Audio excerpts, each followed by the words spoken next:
I am ready. Serbisyong totoo ng GMA News.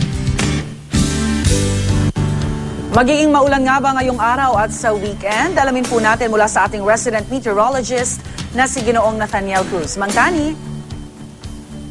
Salamat, Rhea.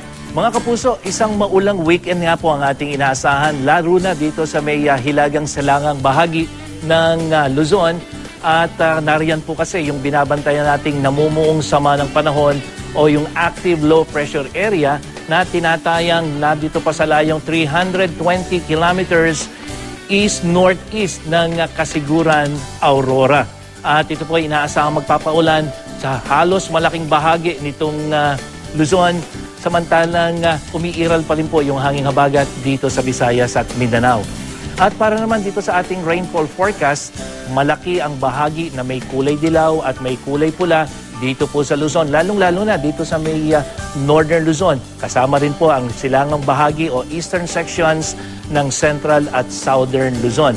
Ibig sabihin po niyan, talagang magiging ulan at malakas ang pagulan dyan sa mga lugar na yan. Kaya paalala po, maging handa po yung ating mga kapuso sa biglang pagbaha, yung po tinatawag nating flash flood dahil bigla po ang pagtaas ng tubig. At para naman doon sa mga nakatira doon sa o dadaan sa gilid ng mga bundok, mag-ingat naman po kayo sa mga landslide. At para naman po doon sa mga kababayan nating mamamasyal ngayong weekend, tuloy-tuloy po yung maulang panahon Saturday, Sunday hanggang Monday. At ito po ay dahil sa epekto pa rin ng LPA o active LPA na magiging bagyo po sa mga susunod na oras.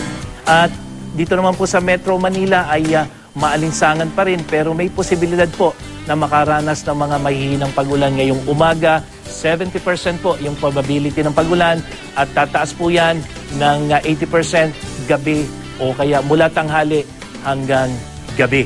At yung pong ating init factor, medyo maalinsangan pa rin po, 30 degrees Celsius pagdating ng tanghali. At doon naman po sa magiging taya ng panahon sa iba't ibang bahagi ng ating bansa, dito po sa Luzon, mataas po ang posibilidad ng pagulan mula Baguio hanggang dyan sa may Puerto Princesa. Baguio po, medyo may kataasan ng ulang inaasahan natin ngayong araw na ito hanggang mamayang gabi, 84 millimeters. At dito po sa Kabisayaan, kalat-kalat na pag-ulan din ang inaasahan natin. Sanhi po yan ng hanging habagat mula Boracay hanggang dyan sa may Tacloban. At sa Mindanao naman po ay patuloy din na inaasahan natin magkakaroon ng mga pagulan.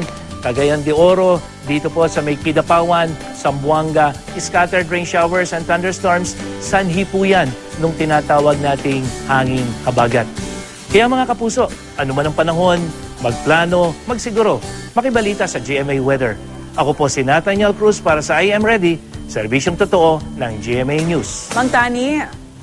Yes, Rhea. Yes, dito po sa Quezon City ay di masyadong maulan habang sa ibang syudad nagsuspindi na nga po ng klase dahil sa masamang panahon. Paano po natin maipapaliwanag yon, Mangtani? Unang-una, Rhea, yung kasing low pressure area nandun sa may silangang bahagi ng Luzon. Pero dito sa Metro Manila, kasama na yung ibang bahagi ng Luzon, magkakaroon ng mga pagulan. Makikita natin dito sa ating satellite imagery, yung Metro Manila ay apektado nitong malakas na hanging habagat at yung indirect effect nitong low pressure area. Kaya sa ibang lugar, mapapansin natin medyo hindi masyadong kalat-kalat ang pagulan. Pero sa malaking bahagi ng Luzon ay nandun yung mga matitinding pagulan. Ang tani napapansin din po natin na kahit may namumuong sama ng panahon, maalinsangan po yung pakiramdam. Ano pong sanhi nito? Rhea, tingnan natin itong ating dito sa Metro Manila, kung mapapansin mo, katulad ngayong umagang ito, meron tayong actual temperature. Sa umaga, 25, 27 sa tanghali at 26 sa gabi.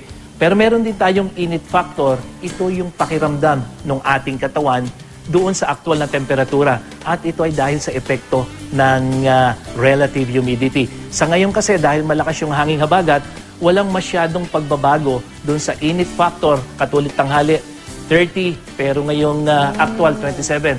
Pero kung matatandaan nyo, noon lamang isang araw na hindi pa humalakas yung hanging habagat, umaga pa lamang 25 yung ating inaasang temperatura, pero yung init factor natin, 30 degrees Celsius kagad, mayroong pagkakaiba ng 5 degrees Celsius. So yung epekto ng relative humidity, mataas kasi yan, hindi kagad tayo pinapawisan, kaya hindi tayo nakakaranas ng magandang pakiramdam. Kaya kahit umaga pa lamang, mainit yung ating pakiramdam versus yung aktual na temperatura, Rhea. Alright, salamat po Mang Tani at magandang umaga.